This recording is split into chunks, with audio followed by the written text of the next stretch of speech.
नमस्कार, मैं हूं श्रीराम शिंदे और आप देख रहे हैं विश्व शांति दर्शन। आइए सुनते हैं कुछ अच्छी और सकारात्मक खबरें, लेकिन सबसे पहले एक नजर आज की सुर्खियों पर। 10 रुपए में पेट भर खाना। दक्षिण कोरिया है सबसे आगे। पिछड़े क्षेत्रों में मुफ्त शिक्षा। सबसे लंबी भारी मालगाड़ी। हाथी ने लौटाया बच्चे का जूता।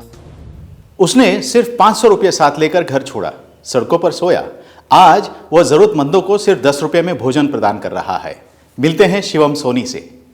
शिवम सोनी एक 23 वर्षीय कॉलेज ड्रॉपआउट है जिसका जन्म सागर मध्य प्रदेश में हुआ था। उसका अधिकांश वयस्क जीवन उसके पारिवारिक रेस्तरां और टिफिन सेवा में उसने बिताया है। कोरोना वायरस के कारण उसे भारी नुकसान हुआ था, जिससे उसका व्यवसाय उसे बंद करने और कर्ज चुकाने के लिए घर बेचना पड़ा। मार्च 2020 में कुछ कोविड प्रतिबंधों के साथ शिवम एक नई शुरुआत की उम्मीद में इंदौर आ पहुंचा। अपनी जरूरतों को पूरा करने के लिए उसने एक अस्पताल में सुरक्षा गार्ड का काम किया और लगभग 20-30 हजार रुपए बचा लिए। इन पैसों से शिवम ने एक छोटा सा फूड स्टॉल शुरू किया जो सभी के लिए किफायती था। हंगर लंगर में भोजन किफायती मूल्यों पर उपलब्ध है। यहाँ मसाला डोसा, इडली सांभर, बिरयानी, वड़ा पाव, वड़ा सांभर आदि सब कुछ सिर्फ 10 रुपये में मिलता है। खाद्य अपशिष्ट को सबसे कम करके दक्षिण कोरिया दुनिया के लिए मिसाल कायम कर रहा है। सुनते हैं ये खबर विस्तार से। दक्षिण कोरियाई लोग प्रत्येक वर्ष प्रति व्यक्ति 130 किलोग्राम से अधिक खाद्य अपशिष्ट उत्पन्न करते हैं। हालांकि पिछले कुछ वर्षों में दक्षिण कोरियाई सरकार ने यह सुनिश्चित करने के लिए कड़ी कार्रवाई की है कि बर्बाद भोजन का पुनर्नवीकरण किया जाए। 2005 में भोजन फेंकने पर प्रतिबंध लगा दिया गया था और 2013 में बायोडिग्रेडेबल थैलियों का उपयोग करके अनिवार्य खाद्य अपशिष्ट रिसाइकलिंग की शुरुआत की गई थी।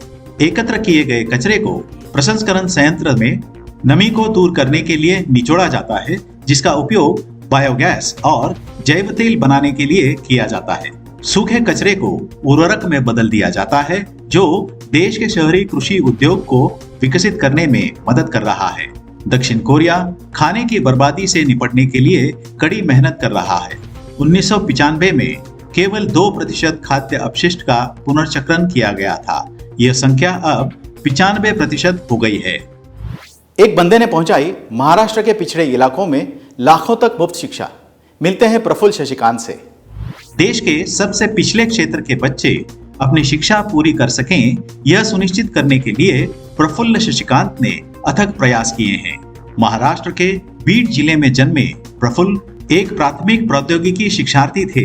यह क्षेत्र असाधारण रूप से सूखा प्रवण है और यहाँ प्रफुल्ल ने अपने अनुभवों का उपयोग इस क्षेत्र को बदलने के लिए किया।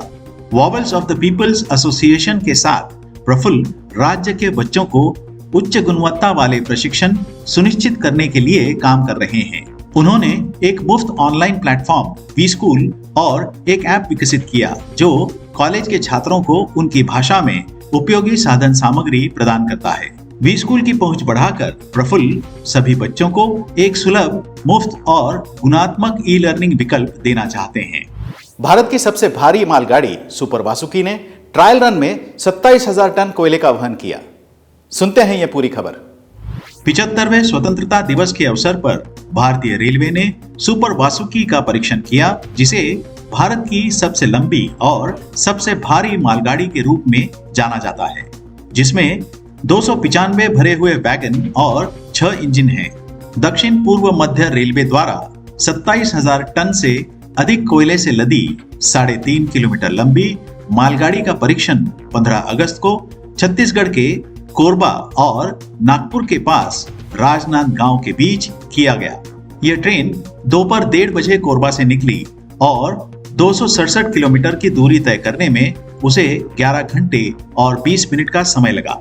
भारतीय रेलवे के अनुसार यह अब तक की सबसे लंबी और सबसे भारी मालगाड़ी है। एक प्राणी संग्रहालय में हाथी के बाड़े में गिर गया एक छोटे बच्चे का जूता। होशियार हाथी ने उसे उठाकर वापस कर दिया।